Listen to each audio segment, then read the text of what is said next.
So when we think of important Jewish numbers, we think of three. Three for Abraham, Isaac, and Jacob. 3 shovels that we use for the placing of earth at a graveside. We think of 10 Commandments. 18 for Chai. 36, double Chai. 40 for the days of Moses, that he was up on the mountain. Noah's Ark, 40 days and 40 nights. 40 years of wandering in the desert. We think of the number 1, for the oneness of God. Tonight I want to talk about 3 other numbers, also Jewish numbers, 6, 7, and 8. What do these numbers represent in Judaism? So as I mentioned, Sunday will mark the 6th month since the horrible attacks, the massacres, the kidnappings, and the violations of humanity of October 7th. In Judaism, the number 6 is maybe best associated with the 6 days of creation.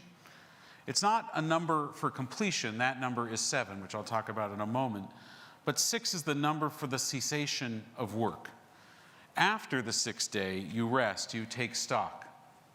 This, of course, is a privilege only to those that have that privilege available to them, that are living in safety and in freedom.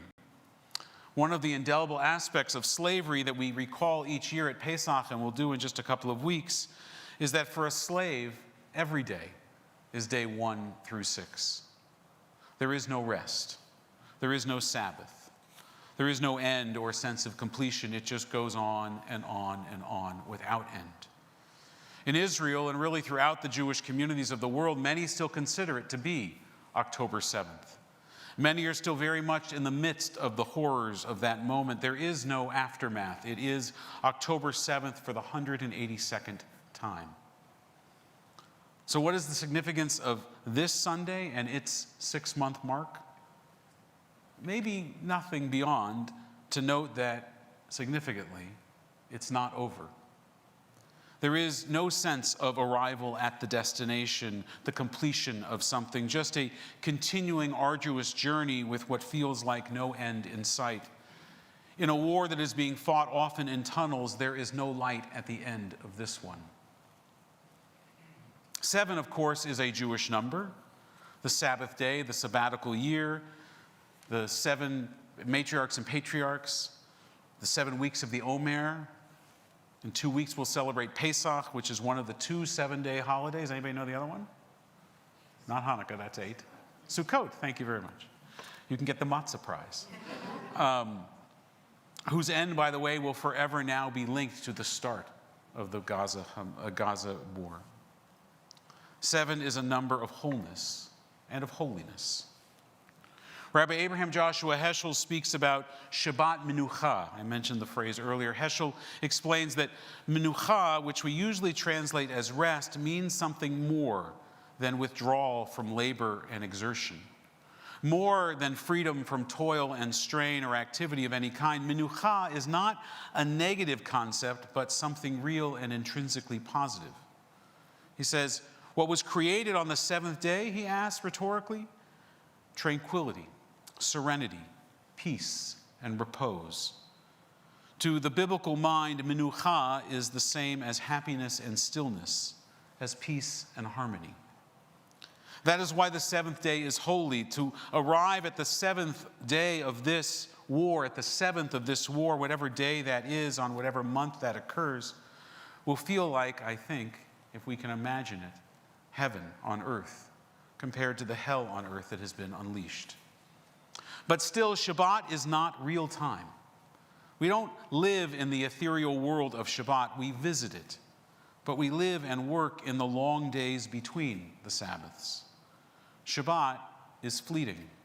This experience that we're having right now in shul, it's going to end, but there'll be cookies. The brief repose that the 7th day will bring at the end of the war may last no longer than that heavy sigh and deep breath. And then comes the 8th day. As my colleague, Rabbi Tom Albert, points out, if 7 is completeness, then 8 is the number of starting over. For instance, the covenant of circumcision takes place on the 8th day, in part because it marks a kind of new beginning for the baby boy, one in which he joins the covenant of the Jewish people. but the starting over is never the same. The boy is different after his bris, not just physically, but spiritually. So, by the way, are the parents. In Judaism, the day after is often understood as the 8th day. We learn this in part from this week's Torah portion, Shmini, which means the 8th. It refers to the 8th day of the opening of the tabernacle, which was actually its first real functioning day, because after these 7 special inaugural days, it wasn't until the 8th day that they actually started to do sacrifices and do all of the rituals that were performed by Moses and Aaron, his sons, and the other priests.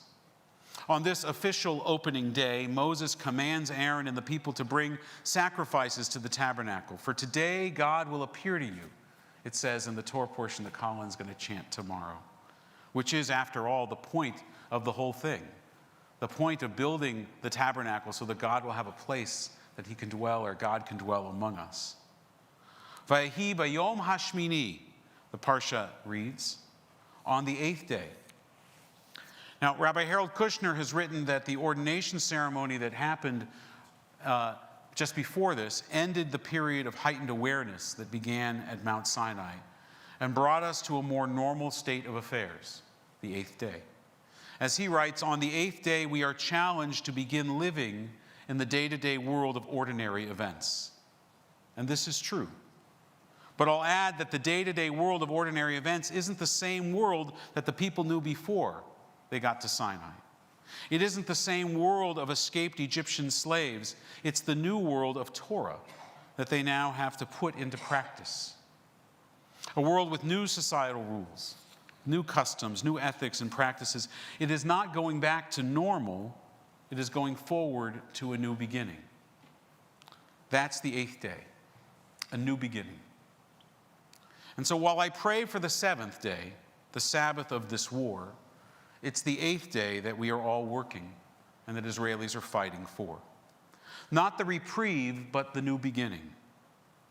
What I fear most is being dismissed on both sides as this war continues is the recognition that there will be a day after. And that during those days, these two people must find a way to live together. The work that will need to happen to truly make that a new beginning must be done on both sides.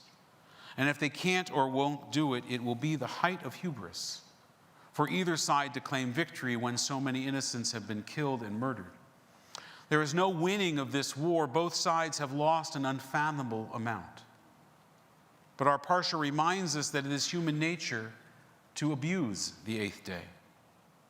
We will forget the lessons of this war, just as we forgot the lessons of the Sabbath.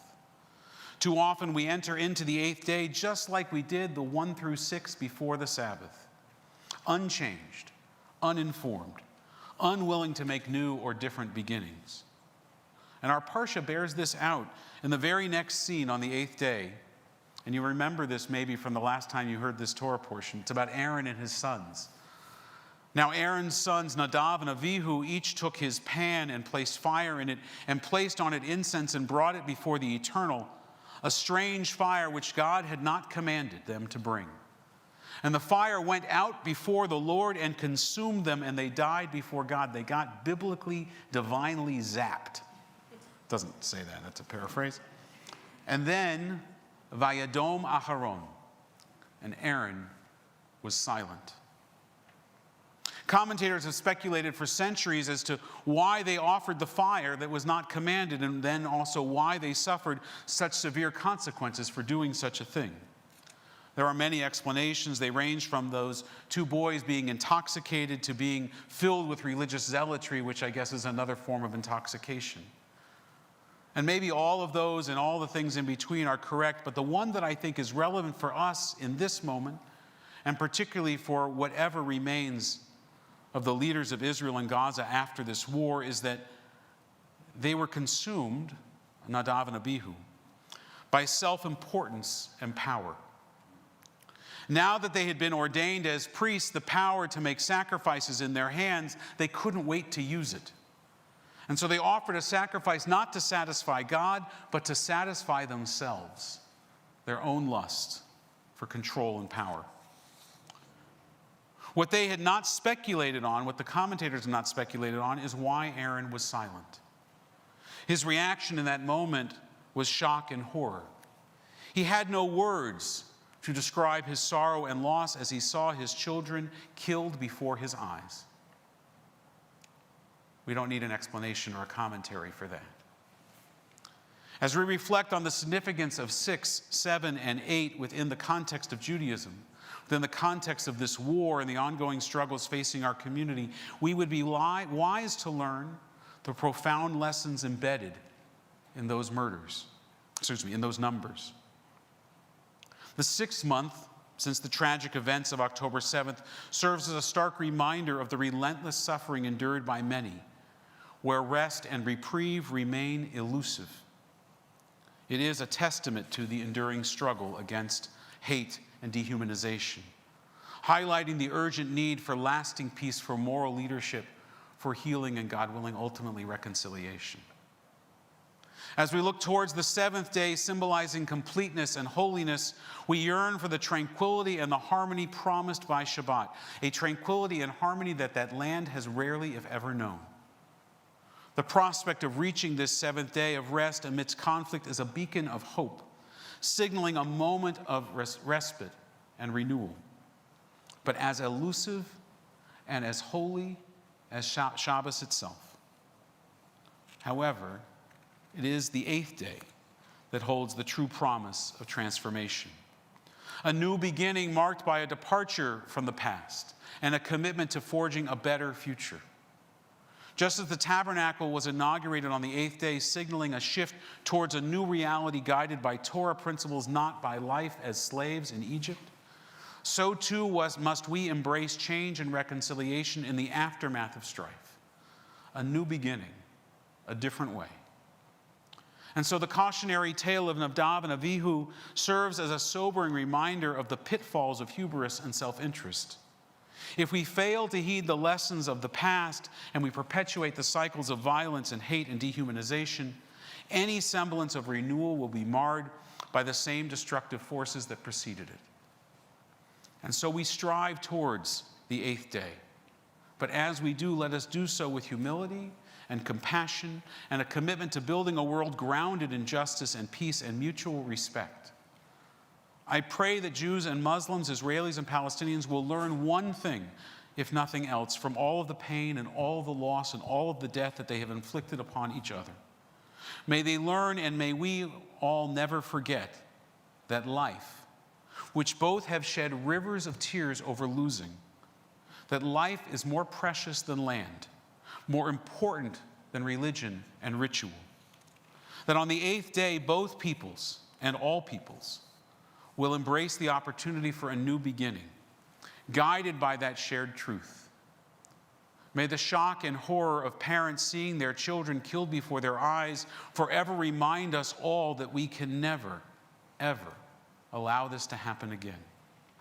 But not by stronger armies and bigger weapons, self-interest or hubris, but by greater love, by mutual respect and humility before a God that we both believe in. Shabbat Shalom.